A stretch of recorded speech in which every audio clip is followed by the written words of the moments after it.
जय प्रक्रम का अगला भाग है उत्सर्जन। उत्सर्जन क्या है, होता है उत्सर्जन।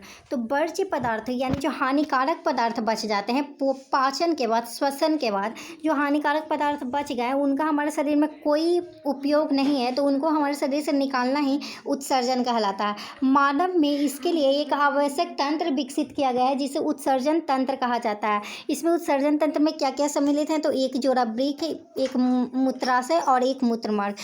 इसमें सबसे पहले उदर में, मतलब कि ये वृक्क का क्या कार्य है, तो वृक्क में, उदर में ये रीढ़ की जो हड्डियां होती हैं उनके दोनों ओर स्थित होते हैं और ये मूल रूप से, मतलब कि ये जो वहन करते हैं वो मूत्राशय और मूत्रवाहिनी से संबंधित होता है। तो अगला है कि ये होता क्या है, तो ये रुधिर वर्ज्य पदार्थ, रुधिर में यानी ब्लड में जो वर्ज्य पदार्थ होता है, हानिकारक पदार्थ होता है, उनका निष्कासन करता है। अगला है फुफ्फुस क्या करता है, तो फुफ्फुस जो कार्बन डाइऑक्साइड है उसको ब्लड से अलग करता है। वृक्क क्या करता है, तो वृक्क यूरिया या फिर यूरिक अम्ल को ब्लड से अलग करता है। अगला है वृक्क के बारे में पढ़ना। वृक्क के जो बहुत क्रियात्मक मैंने छोटी जो इकाई है वो वृक्काणु कहलाती है, जिसे हम नेफ्रॉन भी कहते हैं।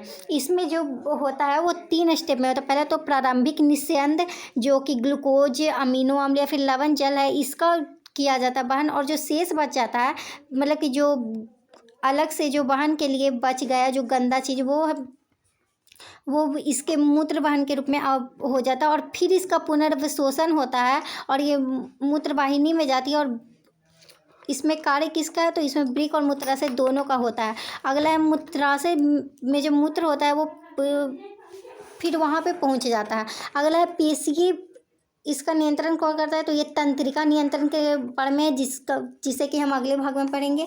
अगला है कृत्रिम वृक्क क्या होता है, तो जो मानव उत्सर्जन तंत्र है, जो अगर किसी मानव में खराब हो जाता है तो इसमें कृत्रिम वृक्क भी किया जाता है, जिसे कि अपोहन कहा जाता है। ये इसमें डायलिसिस थैली होती है और ये अर्ध पारगम आस्तर की इसमें नलिका होती है जो कि अपोहन द्रव से भरी हुई टंकी के रूप में होती है। अगला है रुधिर से जो अपशिष्ट उत्पाद विसरण होता है वो अपोहन द्रव के रूप में सामान्यतः 180 लीटर होता है और ये शुद्धिकृत रुधिर जो है, यानी जो अच्छा रुधिर है, वो वापस रोगी के शरीर में पंपित कर दिया जाता है। अगला है पादप में उत्सर्जन के बारे में पढ़ना।